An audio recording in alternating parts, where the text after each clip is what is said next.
What up, guys? I'm Junior with Comics Remixed. Back in episode 17, we did a special Toy Hunter review. Now I have the Toy Hunter with me.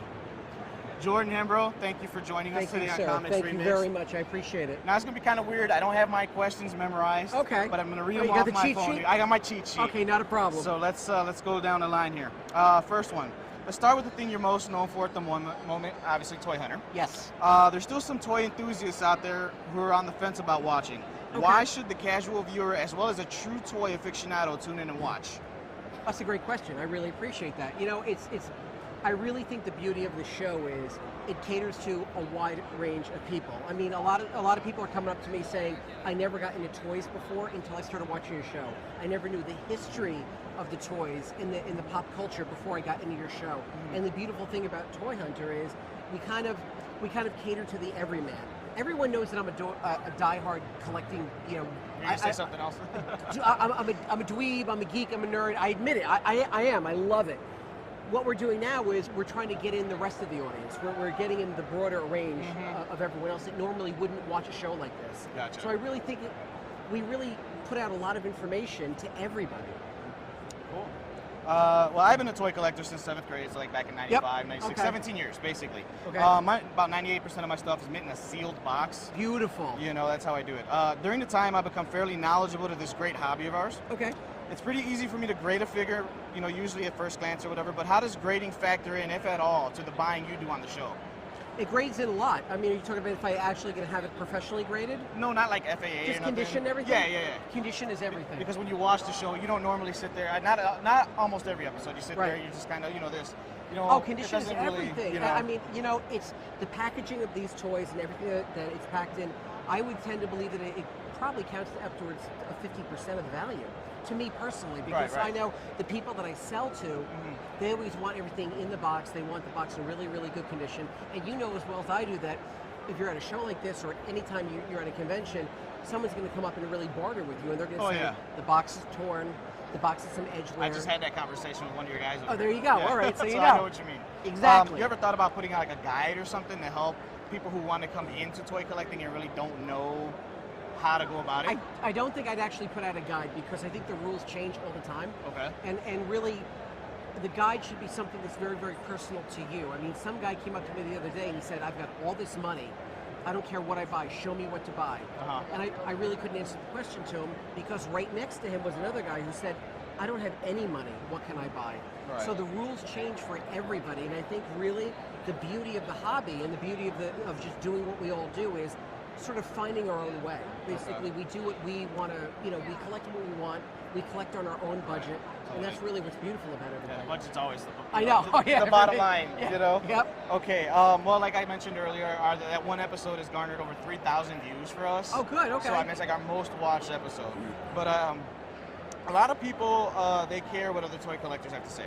Okay. You know, whether it's positive or negative. Okay. At the time, here we I go. personally didn't know where I stood on the show. Okay. You know, I didn't know if I liked it, if I hated it, whatever. But I have friends who knew right away. That they didn't like it. Yeah, that they were against the show and stuff like that. Okay. They say that on the show, you come off as someone who is strictly in it for the money, and you make your customers appear as if they know nothing of the stuff they own. Okay. They say you portray collectors as money-hungry scalpers. Collectors? Yes. Really? Oh, I'm sorry, you. I'm sorry. I'm I read a that wrong. money I'm sorry, I read that wrong. I'm sorry. No, I'm a scalper. Yeah, okay. they No, I say just you're want to know. portrayed as a scalper. I'm sorry. Okay. I wrote this really, really late. Okay. There's footage of other interviews where you've done specifically at last year's Star Wars Celebration. Yep. Where your show was compared to American Pickers, and you responded, and I quote, Yeah. "We're really unique to the travel and unique to the market right now. Because we celebrate the collector. No one is doing what we're doing. Right. I really want to tell everyone it's not about selling for money. It's not about dealing. Right. It's about the celebration of the collector. It is. It's about the celebration of this lifestyle of collecting and how cool it really is. Right. And that's what you really want people to understand. Right. The show's going to be like one happy memory. It is. End quote. Okay. Now, those hardcore collectors feel that what you said isn't what you're delivering on the show, Okay. since every episode looks to be about the money. Okay. How do you feel about that, and how do you respond to those people? Okay. That's a perfectly good question. Perfectly valid. And I'll take it. I'll break it down for you. Okay. One, I appreciate all the feedback I get on the show, as well as my production team, the producers. We read all the comments. Okay. I want people to know that I am a collector. I'm a die-hard collector.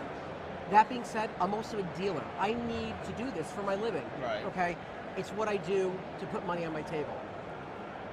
The last part of that is something else, which is where the network comes in. I answer to someone. I answer to a network, okay? Travel Channel. Right now in TV, there is a formula. And the formula right now for these type of shows is we find it, we give a little bit of history, tell us what it's worth. That's really what America wants to see right now. And it kind of harkens back to what I was saying earlier. Everyone knows, or everyone hopefully should know, I love the collectors, and I am myself a collector. Right. I'm passionate about what I do. The general audience in America right now wants to know about what it's worth and do I have one? And that's really what people have come up to me since the show has aired saying, I didn't know what I had was worth so much money. Thanks for telling me that. We don't want to come off as scalpers because we don't really do that. We pay wholesale, which is sometimes 50%, but if you watch a show, I sometimes pay more as well. Sometimes I take a loss on items as well. I just got done, doing a show where I didn't make any money at all. Was that the Kiss episode? Yeah. I'll get to that. I got that on there somewhere. All right. I want people to understand that during this show and what I do, okay, a lot of it is documenting my life. Okay. Every now and then, I do need to throw a bone to the network and my bosses, and they feel right now that what America wants to see is essentially what the items are selling for right now. I have to give them that, because if I don't give them that, this show would never be on the air. Right. Well, now speaking of the show and the network, how did it come about? Did you, as Hollywood Heroes, go to them, or did they come to you and say, hey, we want to do a show? I mean, how did this all get started? Great question. What happened is it's done by a production company in New York City called Sharp Entertainment. Okay. Sharp actually does shows like Man vs. Food, Best Sandwich in America. They do Call of the Wild Man. They do a lot of different shows. They were actually casting for this show for about a year when they couldn't find it. For Toy Hunter. It wasn't called Toy Hunter. It was called something else. Toy something or something. And I actually went in for an audition. Okay. And by the time they found me, they had like interviewed like 100 people or something like that. And it was just a synergy. We just clicked. And I think I went in for the interview on a Friday, and by the following Tuesday I had the contract signed. And within a month later we were shooting the pilot, which is great. So it was just, they found me. That's cool. Cool. But the funny thing is, I was actually thinking about doing a show like this because I thought, like, I love toys. Right. Who doesn't love toys? Yeah. Right. Yeah, okay, well, good answer. Now, since you have Hollywood Heroes, I noticed in certain episodes, you go without mentioning it sometimes and stuff. How is that a network putting a little restraint on that? Or because I mean, personally, if I owned my own store and I had a show, I'd be plugging it away like crazy. Check out Junior's Hollywood Heroes. So I mean, how much does the network step in and say, don't mention your show? They don't. They give us a lot of liberty. What it is, it's just it's what feels right. The beauty of the show is the producers and the executives are very, very lenient about what they do, and they're very, very, they're just sort of like keeping it real. If it feels right to mention your store, mention it. But they don't want me to do just shameless plugs all the time. Okay. So if it's natural and it's in the moment, they'll do it. If we're at a convention, they'll like take the camera and maybe cut to where we are. Well, we happen to be at the Hollywood Heroes booth, and it's just something like that. Yeah, that makes sense. So how much of the show is actually scripted? Are items purchased, negotiated before filming? Do some of them only take place for the sake of the show? It's a very good question. A lot of people ask me that. We know, I know what I'm going to buy before I go in there. Okay? I mean, just like any other collection, I just don't know where it is. So we'll call the people and we'll say, what do you have? And they'll talk to my production team and say, we got this, this, and this. They don't tell me. So, I mean, I really don't know. They filter, you gotta go through a filter, kind of. Well, yeah, the production team knows, okay? Because they want to make sure if we're going to go and see you, it's worth it. Totally. Okay? I don't really know. They might go, you're looking at a collection. What is it? Space toys. So I really don't know what it is. And all the money spent on the show is actually mine. A lot of people have come up to me and they said, well, is Travel Channel giving you the money? I'm like, no, that's all my money. So when you see me sweating writing that check says Hollywood Heroes on it. So in terms of scripting and how much is scripted, you know what? The worst it gets is they might go, Jordan, we didn't get a shot of you pulling the toy out of the box. Can you pull the toy out of the box again?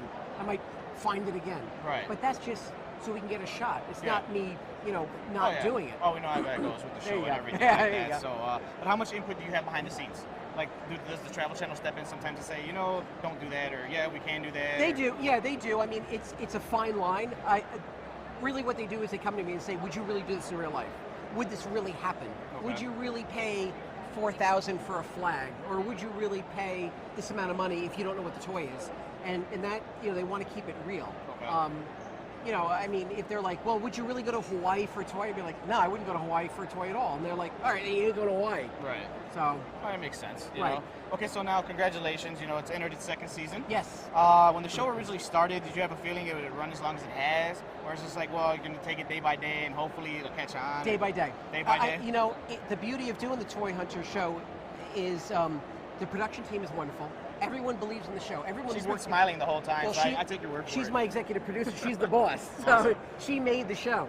The beauty is everyone really wants to be on the show. Everyone working on the show really is invested. And we've got folks, which is extremely rare, we've got folks working in season 2 that worked on the pilot. Okay. I mean, it's like when it was nothing. Yeah. TV is fickle. TV is cruel. You know that. Yeah. We could be gone tomorrow. So, I was taking every day by day, breath by breath, hoping and praying. Right. We got greenlit for season 2. Right now, I believe that the network is starting to see, like, we've got something here. This is good. It's picking up steam. I just hope it keeps going. You know how many episodes it's scheduled for the second season? Season 2? Yeah. Absolutely. We're 13 episodes 13 with a 1 hour Halloween special. Oh, Halloween. 'Cause last year was Christmas, wasn't it? I know. This year we're doing Halloween, okay. which is incredible. Which is it's a great leap of faith for the network to say, you know what, we feel so good about you. And even though Toy Hunter is not really on brand for the network right now, we're going to go and order 13 more plus 1 hour. And we're tweaking it. Season 2 is going to be better. We're trying to make it more on brand for travel, trying to make it more of what they want to see. That makes sense. In the season premiere, season 2, you're hired by Gene Simmons to get the procure the rare items. He really called it. He really called Travel out Channel. of nowhere. He called his manager, called the executive producer at Travel Channel and said, Gene is a big Kiss collector. Can you have Jordan find some stuff for him? Okay. So when he called you on the show, that was obviously kind of already pre-played. Well, we knew he was going to call me. I mean, there just happened to be a camera there. Basically, my producer's like, you're going to take a phone call. Yeah. I'm like, who? Just get in the car and drive. I'm like, really? And that usually happens a lot. They'll sit around and they'll put a camera on me and say, something's going to happen. And they follow me around. And I'm like, you're just sitting there waiting for it? Like exactly. I'm like, what the hell's going to happen? Right, and it really gets me annoying. And I want to strangle my producers, but it's what they do to keep it real. Gotcha. So when that phone rang, I didn't know if it was my mother calling. I didn't know if it was a doc. I really thought it was going to be a client. I didn't know it was Gene Simmons calling. Gotcha. You almost pissed your pants almost. I was like, well, my first app, I don't know if it made the show or not, but I'm like, get the fuck out of here. No, way. they didn't. I'm like, get out, no way. Right, but it was really Gene Simmons, so I'm like, all right, cool. So when he gave you the gold record at the end, I mean, did you kind of feel gypped? Because I know you went in there and you spent all this money trying to get these items, and he comes out with a record that he probably has millions of. Yeah. It's like, here's your record. He's printing them in the back. Yeah, did you kind of feel gypped for that? It's funny. My first instinct was like, oh, this sucks. Yeah. But I had to look down long term. And I knew that, like, I paid $1,700 on this van, okay, and I went out to LA and everything. Gene paid for me to go out to LA. Okay. So I went out to LA. The long-term investment was better because he's actually called. He wants something else. He wants a prototype for another toy. Right. So he did mention that on the episode, it's that he was into prototypes. Yep. It's that long-term investment that I had to just gamble on. Right. And if nothing else, I get to say, like, I bought for Gene Simmons, so I get that is pretty cool. I get $1,700 worth of bragging rights for now, and hopefully I can sell them something else. That is pretty cool. So, in closing, can you tell our fans, obviously for the ones that don't know, where to catch your show, you want to plug your store? Absolutely. You can find us online, me, Jordan, at HollywoodHeroes.com. That's www.hollywoodheroes.com. Follow me on Twitter at Jordan Hembrough. Facebook, Jordan Hembrough on Facebook. Friend me. And don't forget, every Wednesday night at 9 p.m. Eastern Standard Time, you can catch all brand new episodes of Toy Hunter only on Travel Channel. So real quick, I'm sorry, I got to put you on the spot. Yeah. There's a turtle item I'm looking at, man. Can you hook me up? Yeah. What do you want? It's a turtle trike or something. I can't remember. The carnival car. Okay. I'm looking to buy it. Let's make it. What's it at? It's 40. $40? Yeah. Take it for 30. There you go. Awesome. Now it's documented. Yeah. All right. There you go. Thank you, Jordan, so much.